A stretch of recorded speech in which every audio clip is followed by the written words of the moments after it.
এবার ভারতের রোশানলে পড়েছেন বাংলাদেশি নায়ক নায়িকারা। রাফিয়াত রশিদ মিথিলা, জয়া হোসেন ফেরদৌস ও অপূর্বের দিকে শকুনি চোখ পড়েছে ভারতের উদ্ভট সংবাদ মাধ্যম রিপাবলিক বাংলার। তারা ভারতে জনপ্রিয় হয়ে ওঠা তারকাদের লাথি মেরে বের করে দিতে চায় বলে একটি অনুষ্ঠানে প্রকাশ্যে ঘোষণা দিয়েছে।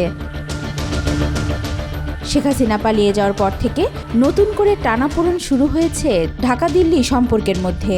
আর এই সুযোগে প্রতিবেশী বাংলাদেশকে ঘিরে মিথ্যা, ভিত্তিহীন ও বিভ্রান্তিকর সংবাদ প্রচারে সক্রিয় হয়ে উঠেছে ভারতের একাধিক মিডিয়া।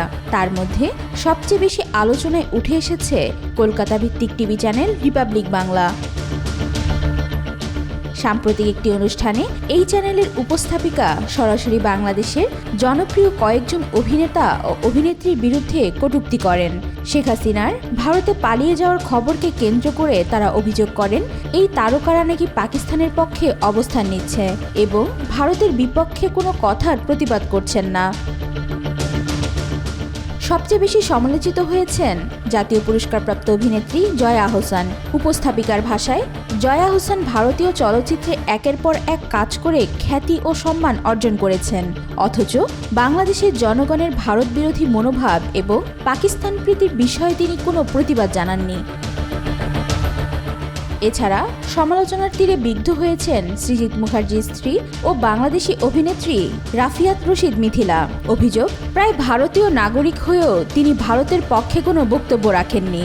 এই মিথিলা আবার বাংলাদেশের জনপ্রিয় তারকা তাহসান খানের সাবেক স্ত্রী। অভিনেতা জিয়াউল ফারুক অপূর্ব, গাজী আব্দুল নূর, সাকিব খান ফেরদৌস, নুসরাত ফারিয়া, বিদ্যা সিনহা মিম ও অপবিশ্বাসকেও একইভাবে সমালোচনার মুখোমুখি হতে হয়েছে। চ্যানেলটির দাবি, শিল্পীরা শত্রু দেশের লোক এবং ভারতীয় সুযোগ সুবিধা ভোগ করেও কোনো দায়িত্বশীল আচরণ করছেন না। সবশেষে বিতর্কিত মন্তব্যে উপস্থাপিকা বলেন, এই অভিনেতা অভিনেত্রীদের ঘাট ধরে ভারত থেকে বের করে দেওয়া উচিত, যদিও এ ব্যাপারে এই তারকারা কোনো মন্তব্যই করেননি। বাংলাদেশি সাংস্কৃতিক অঙ্গনের বিশিষ্টজনরা এই মন্তব্যকে উস্কানিমূলক ও সাংস্কৃতিক আগ্রাসনের প্রতিফলন বলে অভিহিত করছেন।